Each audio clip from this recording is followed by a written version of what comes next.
한국의 핵 개발을 가장 앞서 반대하고 감시까지 해오던 미국의 입장이 완전히 바뀌고 있는 분위기입니다.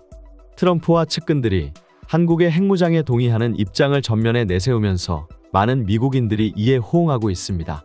전문가들은 만약 트럼프가 재집권하게 될 경우 주한미군이 철수하게 될 것이고 그에 따라 한국이 자체적으로 핵을 보유하게 될 것이라는 전망까지 하고 있습니다. 이번 대선 결과에 따라 그간 미국이 유지해오던 한반도 정책이 완전히 다 바뀌게 될 것이고 어떤 후폭풍이 일어날지 모른다는 점에서 미국 대선에 세계적인 관심이 쏟아지고 있는 중입니다. 미국 전 국방부 전력개발 담당 부차관보이자 트럼프 전 대통령이 재집권할 경우 국가안보보좌관 후보로 거론되고 있는 엘브리지 콜비는 주한미군을 중국 견제에 활용하는 대신 한국의 자체 핵무장을 고려할 필요가 있다고 말했으며 한국이 캐나다를 대신해 주요 7개국인 G7에 가입하는 것을 지지한다고 강조했습니다. 트럼프와 그 측근들은 한국을 비롯한 동맹국에 미군을 전쟁 억제용으로 두는 것을 반대하며 한국의 핵무장 및 국가 지위 상승을 통해 스스로 자국을 보호할 수 있도록 한다는 것입니다. 그는 주한미군이 철수할 경우 한국 혼자서 북한을 대적할 수 있냐는 질문에 대해 그래서 한국의 독자적 핵무장을 고려해야 한다며 미국의 핵확산 방지 정책은 실패했다. 중러는 핵을 현대화했고 북한과 이란도 핵능력을 보유했다. 우리를 위협하는 자들이 전혀 지키지 않는 규범을 우리만 지키기 위해 벌을 받을 순 없다. 오히려 뒤처진 핵균형을 위해 핵무기를 더 많이 만들어야 한다. 라며 한국의 핵무장 필요성과 근거를 강조했습니다. 이처럼 각자 도생의 시대가 열릴 조짐을 보이면서 이에 우리 국민들은 선택의 기로에 놓이게 되었습니다. 지난달 아산정책연구원의 여론조사에 따르면 우리나라의 독자 핵무장에 대한 국민의 찬성 여론이 무려 70% 이상이라는 결과가 나왔습니다. 사실상 한국이 핵무장을 원하고 있고 미국이 이를 허용하는 흐름으로 흘러갈 조짐이 보이면서 기존의 중국 대만 대립, 북한 핵 위협 등으로 복잡하던 동북아 정세는 신냉전이라고 불릴 만큼 더욱 악화되고 있는데요. 이런 상황에서 미 전략팀이 발표한 중국 대만 전쟁에 한국이 휘말릴 것이라는 시나리오와 그 분석에 이목이 집중되는 중입니다. 지난달 반중 세력인 라이칭더 대만 총통이 당선되고 한 달도 되지 않아 미 방산업체 인사들이 대만을 방문하면서 중국과 대만 간의 충돌 위험이 높아질 것이라는 우려가 커지고 있습니다. 얼마 전 주한중국 대사관은 한국이 대만 남중국해 문제에 대해 왈가왈부하고 있다며 감정적인 표현으로 공개적인 비판을 해 벌써부터 보이지 않는 충돌이 이어지고 있는 상황입니다. 워싱턴 포스트에서는 미 전략팀에서 분석한 중국과 대만의 갈등에서 미국이 개입하는 시나리오를 언급하며 미국과 중국이 대만 문제를 놓고 정면 충돌할 경우 실질적인 핵전쟁 가능성을 포함해 3차 세계대전으로 치달을 가능성이 높고 중국이 이 과정에서 한국을 포함한 일본과 필리핀 등의 미군 기지를 우선 공격할 수 있다고 분석했습니다. 대만 전쟁 발생 시 미국이 중국의 군함과 항공기를 공격하는 것만으로는 승리하기 어렵기 때문에 중국의 군사 기지를 공격할 수밖에 없는데 이는 중국이 한국과 일본 그리고 미국 본토에 있는 미군 기지를 공습하는 것으로 이어질 가능성이 크다는 것입니다. 전략국제문제연구소 CSIS에서는 중국의 대만 침공이 실제 이뤄지면 어떻게 진행되고 얼마나 많은 국가들이 관여해 큰 피해를 입게 될지 확인하기 위해 24차례에 걸쳐 워게임을 통해 시나리오를 계산했습니다. 워게임은 전쟁을 컴퓨터로 시뮬레이션한 것으로 현존하는 병력, 시설, 장비 등을 반영하여 시행되는 모의 시뮬레이션입니다. CSIS에서 상정한 대만과 중국 전쟁 워게임 시나리오는 중국군이 개전을 시작하자마자 막강한 화력으로 선제 공격을 퍼부어 대만의 해군과 공군력 대부분을 파괴하는 것으로 시작됩니다. 화력을 퍼부은 중국군은 곧장 해군을 대대적으로 동원해 대만을 봉쇄하고 모든 해상로를 차단한 뒤 지상병력을 대만 해안에 상륙시킵니다. 또 중국은 공군을 이용해 대규모 공수부대를 대만 내륙 중심부로 침투시킵니다. 하지만 중국군의 내륙 침략은 거의 모든 시나리오에서 결국 저지당하게 됩니다. 중국군의 대규모 포격을 견디고 살아남은 대만군 지상병력이 해안선을 지키면서 중국군의 내륙 진격을 방해하고 그 사이에 미군이 개입해 중국군의 함정과 상륙부대를 무력화한다는 것입니다. 한국에서도 주한미군의 4개 전투비행대대 중 2개 대대가 차출되어 대만으로 향합니다. 중국군은 이를 막기 위해 한국과 일본 등의 미군 주둔기지와 미군 함정을 상대로 반격에 나서 큰 피해를 입히지만 전세를 뒤집진 못합니다. CSIS에서는 미국이 결국 대만을 지켜내는데 성공하지만 대부분의 시나리오에서 미군이 동원한 항공모함 2척이 바다에 가라앉고 함정 20척가량이 침몰하는 것으로 나타났으며 또 전쟁 3주 만에 3,200명의 병력이 전사할 것으로 예상되어 이로 인해 미국은 몇 년 동안 국제적 위상을 회복하지 못할 것이라고 합니다. 이러한 피해는 미군이 이라크와 아프간에서 20년 동안 잃은 병력의 절반에 달하는 규모입니다. 중국 역시 1만 명 가량의 병력이 전사하고 주요 함정 138척, 항공기 155대를 잃을 것으로 예상되었습니다. 보고서에서는 중국의 해군과 상륙부대가 파괴되고 몇만 명의 병력이 포로로 잡힐 것이라고 밝혔습니다. 워싱턴 포스트에서는 이러한 워게임이 세밀하게 이루어졌지만 핵 문제를 제대로 고려하지 않았다며 임계치를 넘어서면 핵 확전으로 가는 것은 시간 문제다. 미중 핵 갈등의 가능성은 매우 크다고 경고했습니다. 또 중국이 한국과 일본 등의 미군 기지를 공습해 3차 대전과 함께 전면전이 발발할 것이라고 합니다. 미국 전 국방부 전력개발 담당 부차관보 엘브리지 콜비는 대만 중국 전쟁이 발발하지 않더라도 우리나라가 휘말릴 수 있다며 경고했는데요. 중국이 전쟁 없이 대만을 흡수하게 되더라도 한국은 전쟁을 치르게 될 것이라는 겁니다. 이에 맞춰 워싱턴의 전문가들은 중국이 전쟁 없이도 대만을 지배할 수 있다는 시뮬레이션을 내놓았습니다. 미국 기업연구소와 미국 전쟁연구소는 가상 시나리오를 전개한 결과 중국이 대만의 위협을 반복함으로써 대만의 위험한 것보단 안전한 친중이 낫다는 여론을 조장하고 미국과 대만의 관계 악화를 유도하는 전략을 통해 대만을 실효적으로 통제할 수 있다는 것입니다. 보고서에 따르면 중국이 전쟁 없이 대만을 지배할 경우 전략을 4단계로 나누어 진행할 것으로 예측됩니다. 시나리오는 2028년까지 이어지는데 1단계 전략은 내년 말까지 수행되는 것으로 중국은 대만 주변에 선박과 항공 경로를 차단하고 해저 케이블 절단, 전자 여론전 등의 수단으로 대만의 공포 분위기를 조성합니다. 중국의 방해 공작으로 물과 전기가 끊기게 되면 대만 사회의 불만은 치솟게 되고 자연스럽게 정부 지지율이 떨어지게 되는데 이를 통해 대만인들 사이에 중국의 심기를 건드려 위험해졌다는 여론을 형성하는 것이 중국의 목표라는 것입니다. 2단계는 미국과 대만 관계의 교란으로 대만에서 일어나는 혼란의 원인이 중국이 아닌 미국 때문이라는 여론을 퍼뜨려 대만 내 반미 정서를 증폭시키겠다는 것입니다. 그러는 동시에 미국의 개입을 차단하기 위해 중국 기업 소유의 틱톡 앱 등을 동원해서 미국 사회에 타국 갈등의 개입을 최소화하자는 분위기를 형성해 나갈 것이라고 합니다. 3단계는 중국이 대만을 향한 군사 위협 강도를 점차 늘려가면서 대만 내부에 중국과의 화합을 통한 평화 여론을 확산시키는 것이라고 말하고 있습니다. 이런 과정을 거쳐 대만과 미국 등에서 중국과 평화롭게 지내는 편이 낫다는 여론이 굳어지면 마지막 4단계를 통해 평화협정을 체결하고 지배체제를 완성한다는 것이 보고서의 결론입니다. 중국은 영국의 홍콩 반환 당시 한국과 두 체제인 일국양제를 보장한다고 약속했지만 결국 자유와 언론을 탄압하고 홍콩의 자유민주주의를 제거했는데 대만 또한 유사한 방법으로 흡수할 가능성이 크다는 분석입니다. 보고서는 중국의 이 같은 대만 복속 시나리오는 한국에도 시사점이 크다고 지적하고 있습니다. 미국 전 국방부 전략개발 부차관보 엘브리지 콜비는 만약 중국이 대만에서 승리하면 다음은 한반도가 될 수 있다. 한국 전쟁 때의 전례도 있다. 한국은 미국의 재래식 전력 지원에 대한 기대를 줄이고 직접 한반도를 방어해야 한다. 대만 유사시에도 한국은 한반도 전선만 지키게 되는 것이 바람직하다.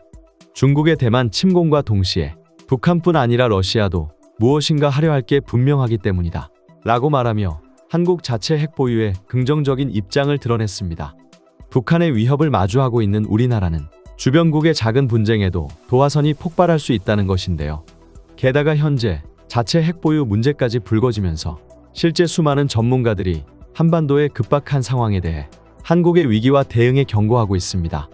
로버트 칼린 미들베리 국제문제연구소 연구원과 시그프리드 해커 박사는 지난 1월 한반도 상황은 1950년 6월 초 이래 그 어느 때보다 위험하다며 우려를 표했고 마크 밀리 미국 합참의장은 한반도는 세계에서 항상 높은 즉시 대응 태세를 유지해야 하는 곳 중 하나이며 상황에 따라 며칠 안에 전쟁 상태에 빠질 가능성이 있는 지역이라고 경고했습니다.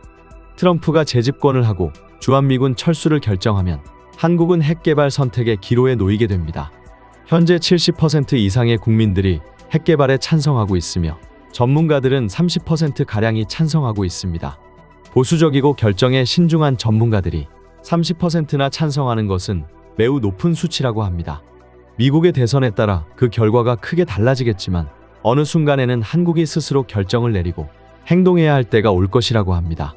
전문가들은 미국에 의존하지 않고 스스로를 지킬 수 있는 힘이 필요하다고 말하면서도 핵 개발로 인한 북한 및 주변국과의 트러블에 대해서도 우려를 표하고 있습니다. 오늘 영상은 여기까지 하도록 하겠습니다.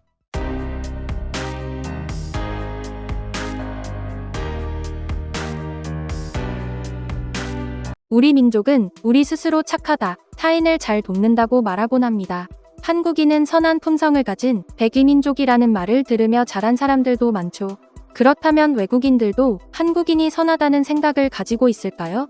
해외 매체에 등장하는 한국인의 모습을 보면 외국에서 한국인을 어떻게 바라보는지 비교적 객관적으로 파악이 가능한데요.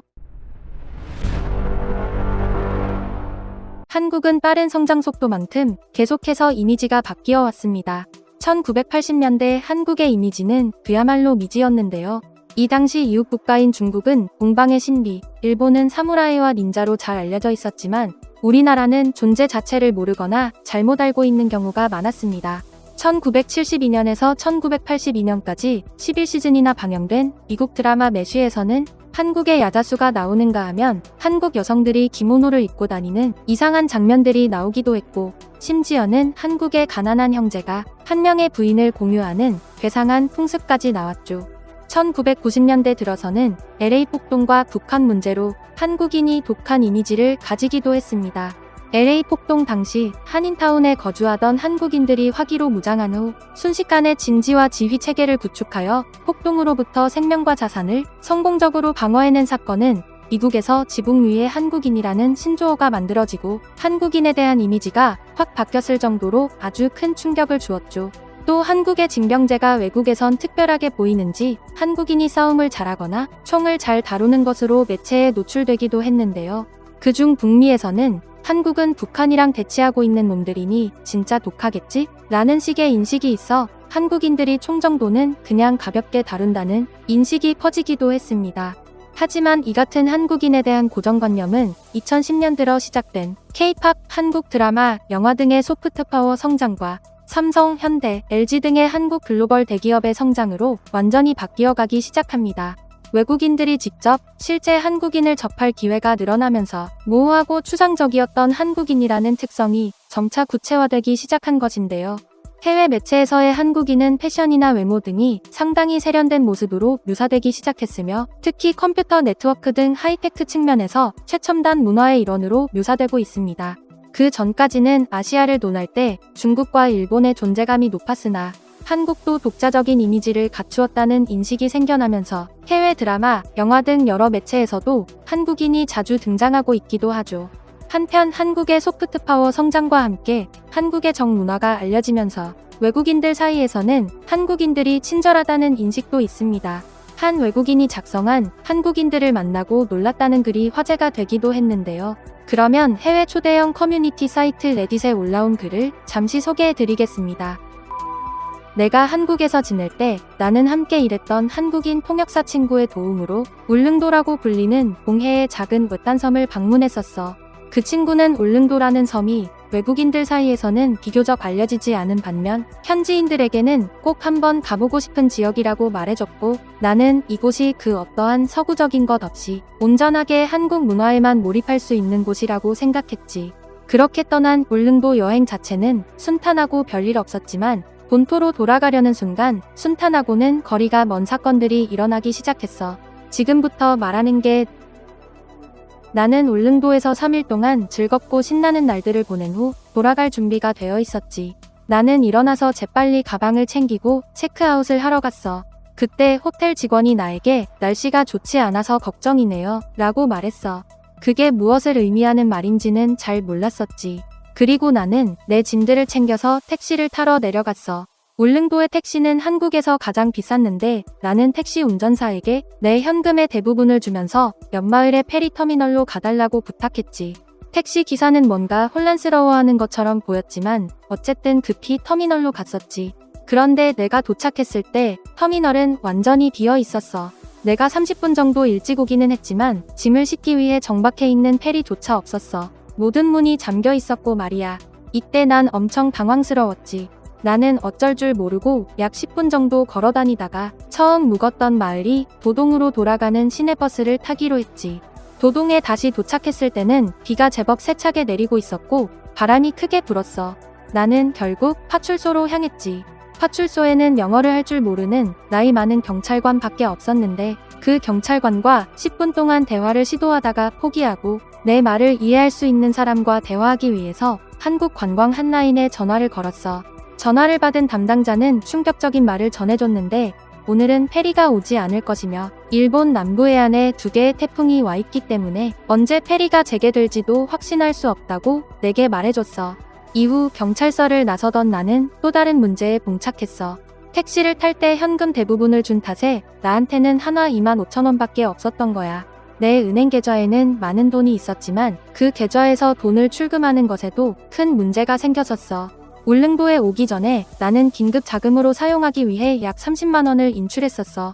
울릉도는 동해의 외딴 섬인데도 불구하고 은행이 있어서 필요하다면 추가로 현금을 인출하는데 큰 문제가 없을 것이라 판단했었거든.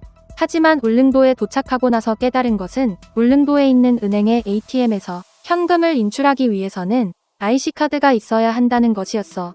불행하게도 내 직불카드 중 그 어느 것도 IC칩이 없어서 나는 여행 중에 어떤 현금도 인출할 수 없었어. 또한 나는 이 섬에서 못 나가고 체류하게 될 줄은 꿈에도 몰랐었기에 계획했던 대로 모든 돈을 다 써버렸고 그 결과 당장 호텔에서 하룻밤을 더 지낼 수 있을 만큼의 돈도 없었지.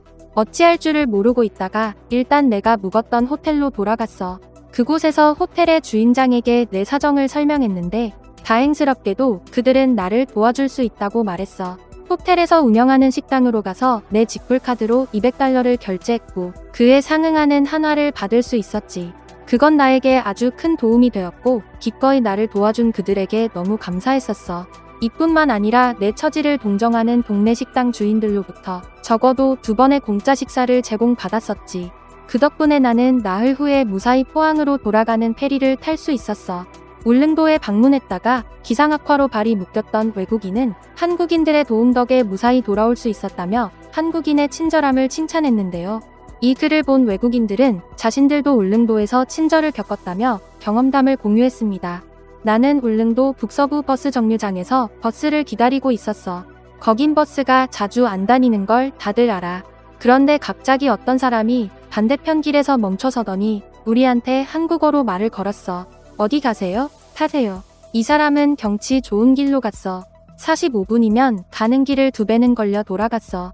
그러면서 저기는 박씨네 집인데 소가 많고 저기 있는 게 소똥입니다. 같은 설명을 해줬어. 그렇게 그 사람은 1시간 반 동안이나 우리만의 가이드가 되어줬어. 도동에 내려서 우리는 점심 대접을 하려고 했는데 그 사람은 마다했어. 그리고는 몇몇 할머니들이 근처에 있었는데 그에게 투어를 해주냐고 묻더라고. 그 할머니들은 웃음을 터뜨렸지. 이렇게 공짜 투어를 받은 적은 한 번도 없었는데 진짜 고맙고 멋졌던 것 같아. 미국의 유명 배우 신시아 닉스는 일본에 방문했을 당시 한국에 대해 어떻게 알고 있냐는 질문에 20년 전 대학 시절 한국에 방문한 적이 있다. 여행 중 무거운 가방을 들고 버스를 탔는데 아주머니가 묻지도 않고 가방을 받아준 것이 너무 인상적이었다며 한국은 매우 친절한 나라이고 한국의 친절함은 뉴욕에서 생각할 수 없다고 극찬했습니다. 그러면 우리의 문화인정을 앞으로도 잘 지켜나가길 바라면서 오늘 영상은 여기까지 하도록 하겠습니다. 영상이 마음에 드셨다면 구독과 좋아요, 알림 설정 부탁드립니다. 끝까지 시청해주셔서 감사합니다.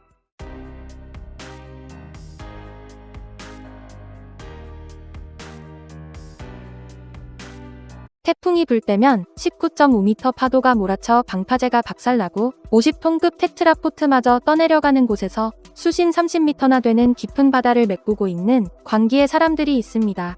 20m에 육박하는 파도와 30m에 달하는 깊은 수심으로 많은 사람들이 말도 안 된다며 우려를 보였지만 획기적인 방법으로 벌써 절반가량 공사를 완성해내고 있죠. 이 믿기 힘든 공사의 시공사는 바로 우리나라 건설사인데요. 무슨 공사를 어떤 방식으로 하고 있는 걸까요? 사실 이웃나라 일본에서도 비슷한 공사가 이뤄진 적이 있습니다. 우리나라보단 덜한 수심 20m 바다를 천문학적인 비용으로 메꿔버린 다음 건설한 일본의 간사이 공항이 그 주인공인데요. 무려 아파트 12만 채를 지을 수 있는 흙을 바닷속에 쏟아부어 바다를 메꾸고 공항을 지은 일본의 공항은 당시 일본 경제성장의 상징으로 떠올랐지만 개항 직후부터 구조적 문제가 드러나기 시작했습니다.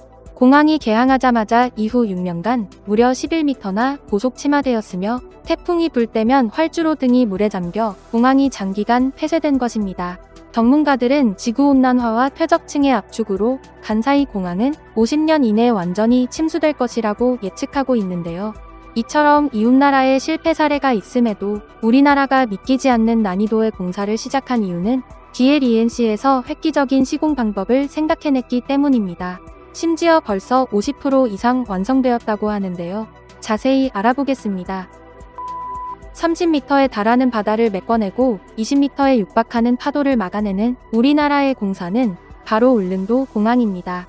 울릉공항은 우리나라 최초로 섬에 공항을 만드는 초유의 프로젝트로 시공 난이도가 엄청난데요. 높은 파도와 강한 조류에 의해 지반이 무너지는 것을 막기 위해 GPS를 이용해 정확한 위치를 찾아 지름 30cm의 기초 사석을 아래에 깔고 그 위에 1m의 피복석을 배치하는데 튼튼하게 작업해야 하는 만큼 잠수부가 바닷속에서 피복석을 일일이 하나씩 꼼꼼하게 배치하고 있습니다. 그리고 마지막으로 피복석 위에 아파트 10층 크기 17,000톤에 달하는 거대 콘크리트 구조물인 케이슨을 바다에 띄어 끌고 와 피복석 위에 줄줄이 쌓아버리고 있죠. 높은 파도를 막기 위해 시설들은 전부 해수면보다 23m나 높게 지어지고 외곽의 방파후한 높이도 24m에 달한다고 하는데요. 한마디로 바닷속의 통으로 방벽을 만들어버리겠다는 겁니다. 이것도 놀라운데 마지막으로 옆산인 가두봉을 통째로 무너뜨려 매립하고 있죠. 사실 울릉공항은 시작부터 문제가 많았습니다. 환경 문제, 시공 난이도, 적자 운영, 짧은 활주로 길이 등 깊은 수심과 높은 파도 외에도 많은 문제점들이 지적되었죠. 특히 우리나라의 공항이 왜 이렇게 많이 필요하냐는 의문이 이어졌는데요. 하지만 우리나라뿐 아니라 세계적으로도 영토 곳곳에 공항을 늘려가는 추세입니다. 실제 이웃 나라인 일본은 공항이 무려 98개에 달하는데 이 중 8개 공항을 제외한 나머지는 모두 적자로 운영되고 있죠. 이는 유사시 군사 목적 이용을 염두에 두지 않을 수 없기 때문인데요. 만약 우리나라도 전시 상황에서 울릉공항을 군사 목적으로 이용할 수 있다면 동해에서 유일하게 전투기가 이착륙할 수 있는 섬이라는 점에서 군사적으로 가치가 높기에 일각에서는 울릉공항이 군사적 활용에 대한 기대까지 내비치고 있습니다. 현재 울릉도에 있는 공군부대에는 비행기 한 대 없고 해군 부대마저 배 한 척 없이 헬기만 있다는 우스갯소리가 있는데 만약 울릉공항이 건설된다면 먼저 해군 같은 경우 현재 사동항 2단계 공사를 마쳐 군함의 접안 준비는 이미 끝났고 공항 활주로 공사와 함께 진행될 사동항 방파제 개량 공사가 완료되면 대형 군함까지 접안이 가능해질 전망입니다. 공군 같은 경우에는 동해에서 작전 시 비행장이 없어 연료 문제로 작전 시간이 제한되거나 공중급유기를 사용해야 했지만 울릉공항이 생긴다면 비상활주로가 생기는 것이기 때문에 작전 시간에 여유가 생기게 될 것으로 보입니다. 물론 울릉공항은 기본적으로 민간 공항으로 건설되고 있고 활주로 1200m를 계획하고 있어 평상시에는 전투기가 운영될 일이 거의 없습니다. 하지만 만약 울릉공항이 개항하고 활주로가 1500m로 확장된다면 F-22는 물론 우리 전투기들이 이곳에서 이착륙할 수 있게 됩니다. 기존에는 독도 유사시 전투기가 육지에서 날아와야 했지만 울릉공항이 개항하면 바로 이곳에서 출격해 훨씬 빠르게 대응할 수 있게 되는 것이죠. 만약 울릉공항을 유사시 전투기 운영이 가능하도록 구축한다면 북한의 위협과 일본의 독도 도발 위협을 상당 부분 억제할 수 있을 것으로 기대된다고 하는데요. 이에 울릉공항 활주로를 늘리기 위해 울릉군수를 비롯한 각계각층에서는 노력을 아끼지 않고 있습니다. 공사 범위를 기존보다 넓혀 가두봉의 왼쪽 부분까지 활용하면 활주로를 300m가량 늘릴 수 있다는 주장도 나오고 있죠. 울릉도 독도 해양연구기지 대장 김윤배 씨는 활주로를 연장한다면 가두봉 왼쪽 방향으로 수심 약 30m 선까지는 연장이 가능할 것으로 보인다며 활주로 연장이 기술적으로 실현 가능할 것이라는 의견을 전했습니다. 이에 대해 울릉공항 건설 관계자 역시 활주로를 확장할 경우 가두봉 왼쪽 방향을 검토할 수 있다고 밝혔는데요.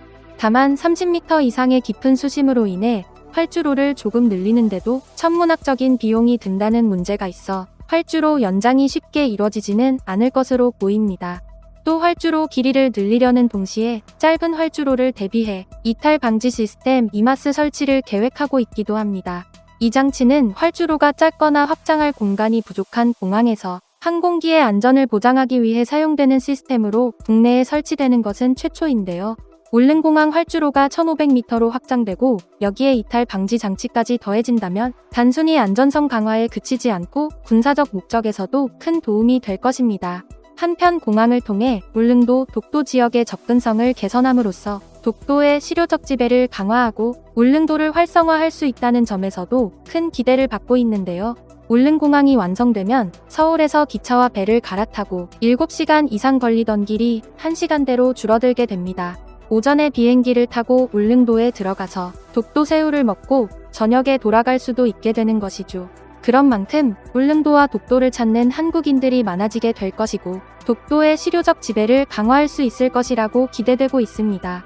또 울릉도에서는 응급 환자가 생겨도 신속한 대응이 어려웠는데 공항이 건설되면 주민들의 생활 환경도 나아지고 관광객도 많이 찾을 것으로 여겨지고 있는데요. 울릉공항 연간 항공 이용객은 111만 명에 달할 것으로 전망되고 경제 효과도 1조 원 이상으로 추산되고 있습니다.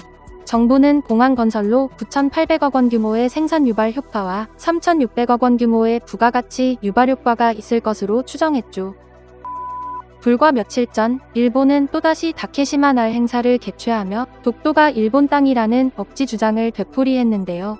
우리나라 외교부에서는 이에 대해 대변인 성명을 내고 일본 정부는 역사적, 지리적, 국제법적으로 명백한 우리 고유의 영토인 독도에 대한 부당한 주장을 즉각 중단하고 겸허한 자세로 역사를 직시해야 할 것이라고 강조했지만 일본 산케이 신문은 한국이 불법 점거한 지 70년 이상 경과했다며 명백한 주권 침해로 결단코 용납될 수 없다고 고발을 이어갔습니다. 이같이 독도에 대한 일본의 야욕이 갈수록 심해지는 만큼 울릉공항이 필요성이 커지고 있는데요. 본래 울릉공항은 2026년 개항을 목표로 했으나 개항이 2028년으로 연기되어 아쉬움을 주고 있습니다. 하루빨리 울릉공항이 완성되고 비상시에는 군사적 목적으로도 사용할 수 있도록 활주로가 연장되길 바라면서 오늘 영상은 여기까지 하도록 하겠습니다. 영상이 마음에 드셨다면 구독과 좋아요, 알림 설정 부탁드립니다. 끝까지 시청해주셔서 감사합니다.